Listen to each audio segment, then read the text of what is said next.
जय सिया राम दोस्तों, आप सभी का स्वागत है ऑप्टिमिस्टिक स्टडीज में। सबसे पहले आप सभी को होली की हार्दिक शुभकामनाएं। हम देख रहे थे इंग्लिश पेडागोजी। इंग्लिश पेडागोजी का अब तक हमने लेक्चर नंबर 9 तक देखा हुआ है। आज हमारा लेक्चर नंबर 10 है। तो चलिए हम आज की क्लास को स्टार्ट करें। लेकिन क्लास को स्टार्ट करने से पहले यदि आप चैनल में पहली बार आए हैं तो चैनल को सब्सक्राइब कर लीजिए, साथ में बेल नोटिफिकेशन को ऑन रखें जिससे हम जो भी वीडियो डालें तो आप तक पहुंचती रहे।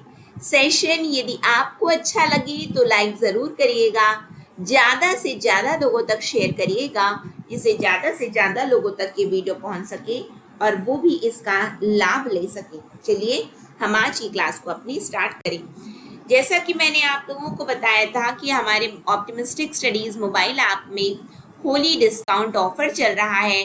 तो होली डिस्काउंट ऑफर की वैलिडिटी का समाप्त होने का समय आ गया है, जो कि कल समाप्त हो जाएगी। तो यदि आप इच्छुक हैं ऑप्टिमिस्टिक स्टडीज मोबाइल ऐप के किसी भी कोर्स को परचेज करने में, तो आप अभी डाउनलोड करिए ऑप्टिमिस्टिक स्टडीज मोबाइल ऐप को। लिंक आपको इस वीडियो के डिस्क्रिप्शन में मिल जाएगी। अधिक जानकारी के लिए इस नंबर पर आप कॉल कर सकते हैं 9584532690। देर मत करिए, अदरवाइज प्राइस इंक्रीज हो जाएगा। चलिए फिर आज की क्लास को हम स्टार्ट करें। जैसा कि हमने अब तक जो भी टॉपिक को कवर किया है, मेरा ये मानना है कि आपने उसको पढ़ लिया होगा। नहीं पढ़े तो ज़रूर से पढ़िएगा, क्योंकि जैसे ही हमारा ये थ्योरेटिकल पोर्शन कंप्लीट होगा हम अपने एमसीक्यू में आगे बढ़ेंगे। ठीक है, चलिए फिर देखते हैं आज का क्या है हमारा टॉपिक। तो आज का टॉपिक है हमारा इवैल्यूएशन एंड असेसमेंट। क्या है? इवैल्यूएशन एंड असेसमेंट, और we can say assessment and evaluation. Assessment and evaluation. अब ये असेसमेंट क्या होता है और इवैल्यूएशन क्या होता है, तो यदि हम नॉर्मल हिंदी में देखें तो असेसमेंट का मतलब होता है आंकलन, इवैल्यूएशन का मतलब होता है मूल्यांकन। तो सबसे पहली बात, असेसमेंट क्यों किया जाता है? ठीक है, आकलन क्यों किया जाता है बच्चों का? तो आकलन आंका जा रहा है। क्यों आंका गया उनको? इसलिए कि उनकी क्वालिटी इंक्रीज हो सके। To increase quality. To increase what? To increase quality. Quality को बढ़ाने के लिए। ठीक है, समझ में आया? नाउ यहीं पे एक दूसरा शब्द आता है इवैल्यूएशन। इवैल्यूएशन, ठीक है, यानी कि मूल्यांकन। मूल्यांकन क्यों किया गया उनका? मूल्यांकन यानी कि नंबर दे रहे हैं। तो क्यों नंबर दिए? यानी कि जज कर रहे हैं उनको, है ना। तो यानी कि क्या किए हैं? उनकी क्वालिटी को जज किए हैं। टू जज क्वालिटी। टू जज व्हाट? टू जज क्वालिटी। आप ये बताओ, क्वालिटी को जज कैसे करते हैं? नंबर दे करके।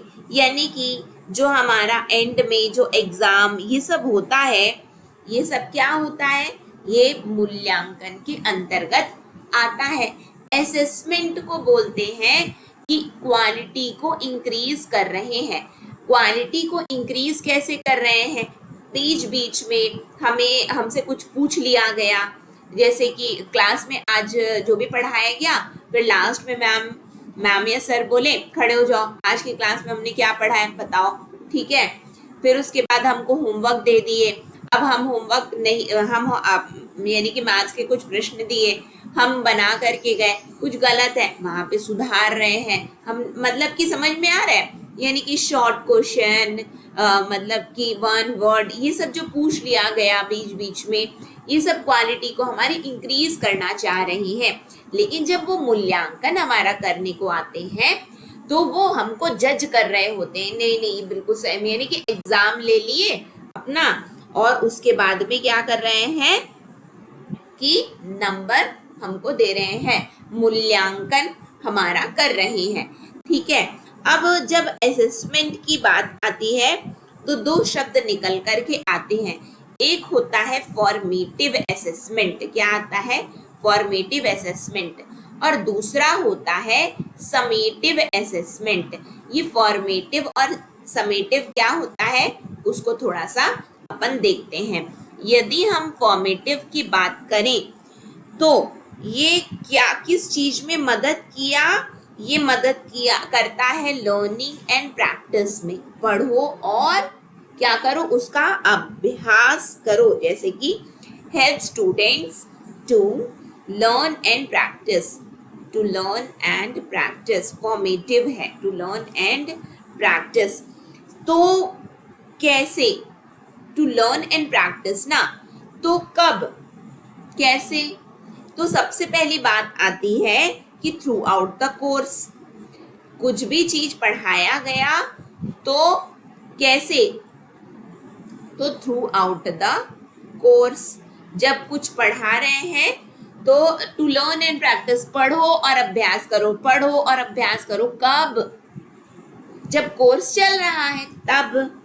फिर क्यों करवाया जा रहा है ये, जिससे वो आइडेंटिफाई कर पाए। प्रैक्टिस करेंगे ना तो उससे क्या होता है, आइडेंटिफाई कर पाए क्या हमारी कमियों को, गैप्स को, तो होगा क्या इससे हमारी लर्निंग इम्प्रूव हो जाएगी। क्या होगी, हमारी लर्निंग इम्प्रूव हो जाएगी। ठीक है, फिर उसके बाद तो फिर किया कैसे जाए, इसको किया कैसे जाए, तो इसको करेंगे कैसे, कुछ अप्रोच के द्वारा, वाया अप्रोच। कैसे अप्रोच, तो देख लेते हैं। Via approach that support specific students need, specific students needs।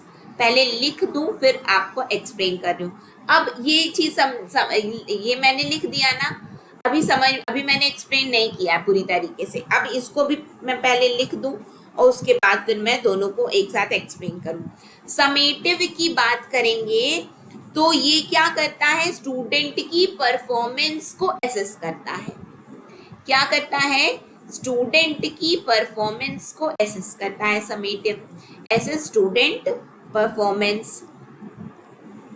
ठीक है, दूसरी बात इसमें जो निकल करके आती है, तो कब स्टूडेंट की परफॉर्मेंस को असेस करता है, एट द एंड, लास्ट में। सम है ना, तो यानी कि आपने क्या किया, जोड़ दिया ना, तो क्या जोड़ा, at the end of the instructional period, of the instructional period, बिल्कुल ठीक है। फिर उसके बाद में आता है तो क्यों किया गया, ये क्यों किया गया, जिससे हमको कुछ एविडेंस हम कलेक्ट कर पाए। टू कलेक्ट एविडेंस, क्या चीज के, of student knowledge, of student knowledge, उनकी स्किल और उनकी प्रोफिशिएंसी, कि वो कितने प्रोफिशिएंट हैं। ठीक है, चौथी बात जो इसमें निकल करके आती है वो ये है, कैसे करोगे, तो फिर तो इसको कैसे करेंगे, via exit learning products, via exit learning products, और बताऊंगी है ना, चिंता नहीं करना, products of a cumulative assessment और अ क्यूमुलेटिव असेसमेंट। हम क्या पढ़ रहे हैं, हम पढ़ रहे हैं फॉर्मेटिव एंड समेटिव असेसमेंट पढ़ रहे हैं। यहाँ पे हमने देखा कि क्या चीज कहाँ पे यूज होता है, यानी कि हम यदि समझने की कोशिश करें, सबसे पहले किस चीज को समझे, हम फॉर्मेटिव असेसमेंट को समझेंगे। तो होता क्या है, एक बार आप लोग अपने वीडियो को पॉज करिए और एक बार अपने से इसको रीड करिए, आपको बहुत सारी चीजें अपने से भी क्लियर हो जाएंगी। अब समझना यहाँ पे कि हुआ क्या। फॉर्मेटिव की यदि हम बात करें तो ये क्या है, टू लर्न एंड प्रैक्टिस। इसमें बोला गया कि पढ़ो और अभ्यास करो, पढ़ो और अभ्यास करो। तो देखो, करत करत अभ्यास की जड़मति होत सुजान, यानी कि हम जितना ज्यादा अभ्यास कर रहे हैं, जैसे कि मान लो हमसे कोई क्वेश्चन, हमने पूरा अपना सिलेबस कवर कर लिया, लेकिन फिर भी हम जब एमसीक्यू बनाने के लिए बैठते हैं तो हमसे गड़बड़ी हो जाती है, ठीक है। और वही चीज को यदि कोई थोड़ा सा हिंट दे देता है तो बन जाता है अपने से, लेकिन जब अपने से बनाने बैठते हैं तो गड़बड़ी हो जाती। क्यों गड़बड़ी हुई, हमने सिलेबस को तो कवर किया हुआ है, गड़बड़ी है अभ्यास की। हमने इनफ क्वेश्चन को प्रैक्टिस नहीं किया है, जितने क्वेश्चन, जितने एमसीक्यू हमको प्रैक्टिस करने चाहिए हमने नहीं किया है, जिसकी वजह से कोई भी क्वेश्चन हमारे सामने आ रहा है तो हमको लग रहा है कि ये नहीं बनेगा, क्योंकि हमने क्वेश्चन की प्रैक्टिस नहीं की है ज्यादा। समझ में आया। तो यानी कि फॉर्मेटिव का मतलब होता है फॉर्म करना, सिंपल सा समझो, फॉर्म कर रहे हैं यानी कि स्टूडेंट को बना रहे हैं, गढ़ रहे हैं। कैसे गढ़ेंगे, यानी कि तुम पढ़ो और अभ्यास करो, ठीक है। तो सबसे पहली बात यहाँ पे आती है कि कब कब ये चीज को बोला जाता है, जब कोई कोर्स पढ़ा रहे हैं। जैसे कि आज एक चैप्टर नंबर 1 हमने स्टार्ट किया, तो बोल दिया गया कि देखो ये चैप्टर अपन स्टार्ट कर रहे हैं, आपको करना क्या है, मैं यहाँ पे पढ़ा रही हूँ, आपको घर जाके पढ़ना है और इसके क्वेश्चन प्रैक्टिस करना है। यानी कि जो कोर्स चल रहा है हमारा, तो बोला जाएगा कब करो, जब कोर्स चल रहा हो तब। क्यों बोला जाता है, जिससे आपको अपनी कमियों को पता, अपनी आप कमियां जान सकेंगे। जैसे कि समझो यहाँ पे क्या समझोगे, जैसे कि अभी आप मान करके चलो शिक्षक भर्ती परीक्षा की तैयारी कर रहे हैं, सीटेट सीजीटेट की तैयारी कर रहे हैं। आप कौन से फेज में है, तैयारी के फेज में है, तो बोला क्या जाता है, प्रैक्टिस करो, पढ़ो और प्रैक्टिस करो, और कुछ नहीं। एग्जाम क्लियर करना है, आप बोलोगे हाँ, तो क्या करना है आपको पढ़ना है और प्रैक्टिस करना है, ठीक है। हमने पढ़ा भी, हमने प्रैक्टिस किया, यानी कि ये कब चल रहा है, जब हम तैयारी के फेज में हैं, यानी कि हम थ्रू आउट द कोर्स हम यही कर रहे हैं। फिर बात आती है कि हमने ये क्यों हमको बोला गया, जिससे हम अपनी कमियों को जान सके और अपनी स्टडी को या फिर अपनी लर्निंग को क्या कर पाए, हम इम्प्रूव कर पाए। बिल्कुल ठीक है। तो करेंगे कैसे, बोला गया कि किया कैसे जाए, हम कर तो रहे हैं लेकिन करें कैसे, तो कुछ अप्रोच के द्वारा। जैसे कि आपको बोला गया कि आप ऐसा करो कि चैप्टर वाइज करने लग जाओ, ठीक है, हम करने लग गए। आपको बोला गया कि ऐसा करो, प्रीवियस ईयर क्वेश्चन पेपर उठा लो, वहां से क्वेश्चन, आपको क्वेश्चन अलग से नहीं मिल रहे, आप प्रीवियस PYQ लगाना स्टार्ट करो। PYQ लगाओगे तो उससे होगा क्या कि आपको एरिया पता चलेगा कहाँ से क्वेश्चन पूछा जाता है और अपने को तैयारी कहाँ पे कैसी करनी है और हमसे कहाँ पे गलतियां हो रही हैं। तो यानी कि ये फॉर्मेटिव है, हमको तैयार करने की बात हुई है। बिल्कुल समझ में आ गया क्या, हमको तैयार कर दिया गया। समेटिव क्या होता है, समेटिव के अंतर्गत हमसे बोला जा रहा है, इसमें स्टूडेंट की परफॉर्मेंस को एसेस किया जा रहा है, आकलन किया जा रहा है। आकलन किया गया यानी कि अब क्या किया गया, तुमको हमने पढ़ा दिया, हाँ भाई बताओ क्या क्या बना है आपसे। तो जैसे कि अब हमने आज टीचर के द्वारा बोला गया इसको कल पढ़कर क्या आना, प्रैक्टिस इनफ बार प्रैक्टिस करना, कल आपका एग्जाम है, कल आपका एग्जाम है। अब हमने अपना एग्जाम तो दे दिया, या फिर हम एग्जाम मीन्स व्हाट, कि कल टीचर आपसे पूछेगी, तो जब कल टीचर आपसे पूछी तो आपकी परफॉर्मेंस को जान रही है। आपके परफॉर्मेंस को जानने के लिए टीचर ने क्या किया, आपसे प्रश्न कर दिया कि ये पूरा चैप्टर बताओ इसमें क्या है, समझ में आया, आपके परफॉर्मेंस को जानने के लिए। यानी कि चैप्टर कंप्लीट जब हो गया, यानी कि इंस्ट्रक्शनल पीरियड जब एंड हुआ, तब जा करके टीचर ने आपसे प्रश्न किया, ठीक है। फिर उसके बाद क्यों कर रही हैं टीचर कि आपने क्या सीखा, आपने ये चैप्टर से क्या सीखा है, ठीक है, और आपके पास में मतलब कि क्या क्या आप ये चैप्टर से सीख करके उतार पाए हो, आपकी क्या है स्किल, आपकी क्या है, आप कितने प्रोफिशिएंट हो पाए हो इस चैप्टर में, ठीक है। अब फिर उसके बाद करेंगी कैसे, तो लर्निंग प्रोडक्ट्स दे करके। लर्निंग प्रोडक्ट्स क्या है, उन्होंने लिखवा दिया, कॉपी को पढ़ डालो, अपनी पूरी कॉपी को पढ़ डालो, ठीक है, बुक में उन्होंने टिक करवा दिया, पढ़ डालो लर्निंग प्रोडक्ट्स को दे करके। समझ में आया कि क्या अंतर है इसमें? अंतर ऐसा है कि वो तैयारी के वक्त है, यानी कि चैप्टर चल रहा है, टीचर बोल रही है चलो पढ़ के आना कल, हाँ पढ़ के आना आज, यानी कि एक चैप्टर था 5 दिन तक चला है वो चैप्टर, तो 1 दिन 2 दिन 3 दिन 4 दिन 5 दिन, ये जो एक दिन का जो हुआ वो क्या था आपका, फॉर्मेटिव था। अब ये 6वें दिन जब आपसे पूछा गया तो ये क्या है आपका, ये है समेटिव, ठीक है। समझ में आया आप लोगों को? इससे क्या होगा, आज टीचर पढ़ाई कल पढ़ के आए, आपकी नहीं आपने ठीक वो नहीं किया, प्रैक्टिस नहीं किया, कल फिर प्रैक्टिस करके आओ, फिर प्रैक्टिस करो, फिर प्रैक्टिस, लास्ट में आपका ठीक है क्या क्या सीखे अब बताओ।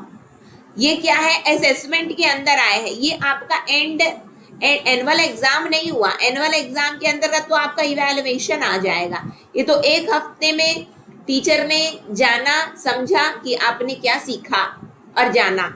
क्लियर है आपको? यानी कि आप इसमें, मुझे नहीं लगता कि अब यहाँ से क्वेश्चन आएंगे तो आपसे गलत हो जाएगा, और कहीं पे भी फिर भी डाउट रह जाता है तो कमेंट सेक्शन में कमेंट करके बताइएगा कि ये चीज़ क्लियर नहीं हुआ है मुझे। इसके बाद में जो चीज़ निकल करके आती है वो है डायग्नोस्टिक टीचिंग। क्या होता है? Diagnostic teaching. अब ये डायग्नोस्टिक टीचिंग क्या होता है उसको समझने की कोशिश करते हैं हम लोग। डायग्नोस्टिक टीचिंग के अंतर्गत हमारा जो चीज़ निकल करके आता है वो ये है कि it involves what? It involves systematic assessment. It involves systematic assessment. assess किया जा रहा है, आकलन किया जा रहा है हमारा। और क्या चीज को देखा जाता है? इसमें देखा जाता है, आइडेंटिफाई किया जाता है स्टूडेंट की लर्निंग गैप को, and identification of students learning gaps, यानी कि डायग्नोस्टिक मतलब क्या होता है? डायग्नोज यानी कि दवाई दे रहे हैं। डॉक्टर के पास जाते हैं ना हम लोग, बिल्कुल जाते हैं, तो डॉक्टर के पास जाते हैं तो क्या करने के लिए जाते हैं? डॉक्टर के पास जाते हैं कि हमको ये बीमारी है, तो वो डॉक्टर क्या करता है, अपने को प्रिस्क्रिप्शन लिख करके दे देता है, ये दवाई खा लेना। तो डायग्नोस्टिक टीचिंग में क्या है, बीमारी हो गई है अपने को, ठीक है, अब बीमारी हो गई है, यानी कि डायग्नोस्टिक टीचिंग के अंतर्गत क्या किया जा रहा है, डायग्नोस किया जा रहा है, अपने को ठीक किया जा रहा है। तो सिस्टमेटिक असेसमेंट होगा इसमें, और आइडेंटिफाई करेंगे कि स्टूडेंट को कहाँ पे कमियां या फिर स्टूडेंट कहाँ पे दिक्कत फेस कर रहा है। इसके बाद एक नेक्स्ट थिंग निकल करके आती है, वो ये है रेमीडियल टीचिंग। क्या निकल करके आता है? रेमीडियल टीचिंग, यानी कि रेमेडी। अब ये रेमेडी क्या है? रेमेडियल टीचिंग के अंतर्गत क्या होता है, आओ समझते हैं। यानी कि इसका मतलब होता है, it refers to targeted instructional strategies,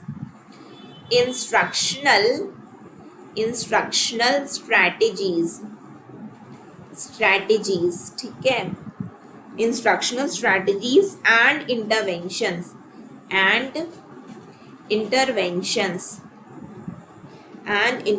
लिख लो फिर एक्सप्लेन कर रही हूँ। And interventions designed for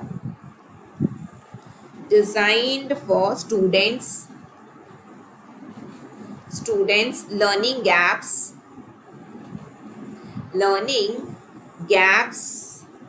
and difficulties ठीक है। यानी कि देखो रेमीडियल यानी कि रेमेडी दी जा रही है, ठीक है। अब यहाँ पे दोनों लगभग ना वर्ड क्या होते हैं, लगभग अपने को एक जैसे ही लगते हैं और एग्जाम में ऐसी क्वेश्चन पूछे भी जाते हैं, ठीक है। अब इसमें क्या होता है कि जिन बच्चों को सपोर्ट की जरूरत है, ठीक है, मान के चलो कोई बच्चा पढ़ नहीं पा रहा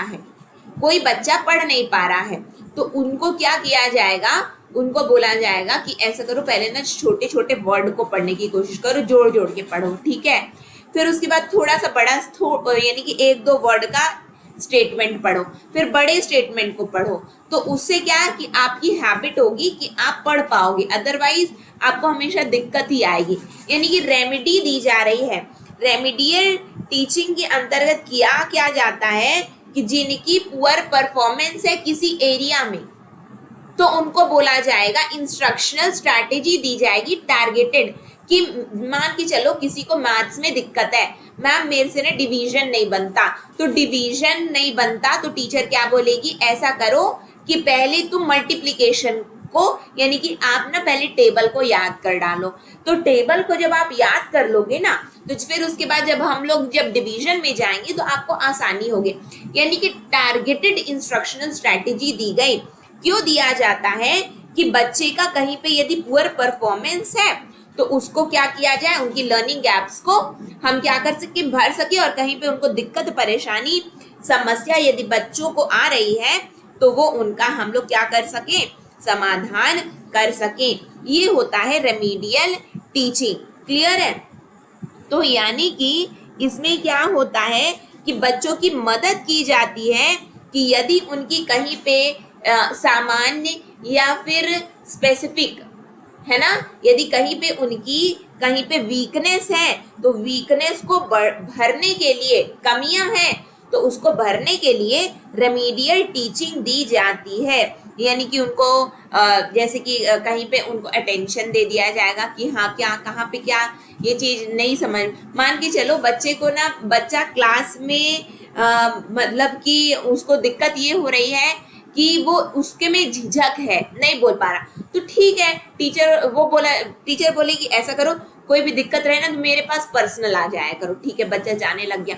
फिर उसके बाद फिर टीचर ने बोला कि ऐसा करो, ठीक है आप आते हो ना, अब ना ऐसा करो कि हाथ ऊपर कर लिया करो, मैं तुम्हारे पास आ जाऊँ, मुझे समझ में आ जाएगा कि तुमको, यानी कि झिझक को भी टीचर ने दूर कर दिया। यानी कि रेमेडी दी जा रही है आपके कहाँ पे आपको वीकनेस है आपकी, तो उसको भर दिया जा रहा है रेमीडियल टीचिंग के अंतर्गत। आई होप आप लोगों को यहाँ पे समझ में आया होगा कि यहाँ पे कैसे क्या किया जाता है। यानी कि बच्चों की इसमें यदि हम और लिखें कि इसमें क्या किया जाता है, टू गेट रिड, छुटकारा पाने के लिए, किससे, to get rid of students common weakness, common और स्पेसिफिक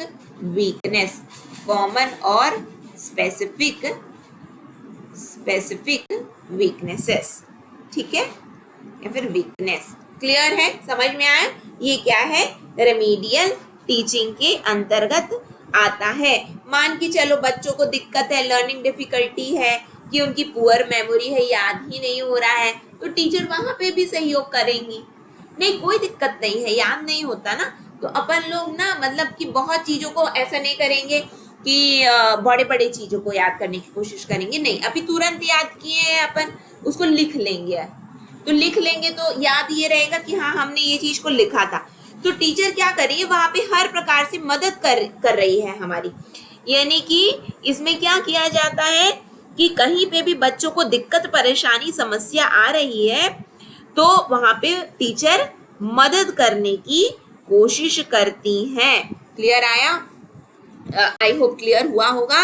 और डायग्नोस्टिक में क्या है कि सिस्टमेटिक असेसमेंट ही किया गया आपका, यानी कि इसमें क्या किया गया, असेसमेंट किया गया। वहां पे असेसमेंट नहीं करना था, वहां पे असेसमेंट टीचर ने नहीं किया है। यहाँ तो क्या किया है टीचर ने, टीचर ने तो बल्कि मदद किया है। असेसमेंट क्यों किया गया, जिससे बच्चों को कहीं पे उनको जानकारी हो सके, वो डिटेक्ट कर पाए, अंडरस्टैंड कर पाए, अपने आप को करेक्ट कर पाए कि हम कहाँ गलत हैं। इसीलिए उनको एसेस किया गया। यानी कि हम बोलेंगे कि बच्चा पढ़ कर के आया है लेकिन प्रश्न नहीं बना पाया, तो टीचर बोलेगी प्रैक्टिस की कमी है, प्रैक्टिस करो बनने लगेगा। समझ में आया? तो यानी कि उनकी कहाँ पे उनको हमने क्या किया कि इफेक्टिव बनाने के लिए इसको किया है। क्लियर है? समझ में आया? तो यहाँ पे मुझे लगता है कि डायग्नोस्टिक टीचिंग और रेमेडियल टीचिंग में आपको कहीं पे अब दिक्कत परेशानी नहीं होगी यदि एग्जाम में यहाँ से प्रश्न आता है तो। ठीक है, अब आई होप हमने लगभग जितने भी टॉपिक हैं आपके सिलेबस के अंतर्गत, हमने लगभग सभी को क्या किया है, कवर कर लिया है। तो यहीं पे आज की क्लास को एंड करूंगी, और जहां कहीं भी कोई भी टॉपिक यदि छूट गया होगा तो कमेंट सेक्शन में कमेंट करके बताइएगा कि ये टॉपिक रह गया है, तो उसको आगे कंटिन्यू करेंगे हम लोग। अदरवाइज एमसीक्यू पर अब ज्यादा फोकस करेंगे, एमसीक्यू प्रैक्टिस करेंगे। तो जैसे कि इंग्लिश पेडागोजी हो गया, इसके बाद जैसे कि चाहे हम हिंदी पेडागोजी स्टार्ट कर दें या फिर मैथ्स पेडागोजी स्टार्ट कर दें या फिर सीडीपी स्टार्ट कर दें, मतलब इनमें से कोई सा एक सब्जेक्ट फिर से उठाएंगे और एमसीक्यू प्रैक्टिस भी साथ साथ करेंगे। जो जो एरिया हमारा हो गया, यानी कि इंग्लिश पेडागोजी हो गया, तब उसका एमसीक्यू स्टार्ट करेंगे। ठीक है, चलो आज की क्लास को यहीं पे एंड करूंगी, और होली डिस्काउंट ऑफर का लाभ लेने के लिए अभी डाउनलोड कीजिए ऑप्टिमिस्टिक स्टडीज मोबाइल ऐप को।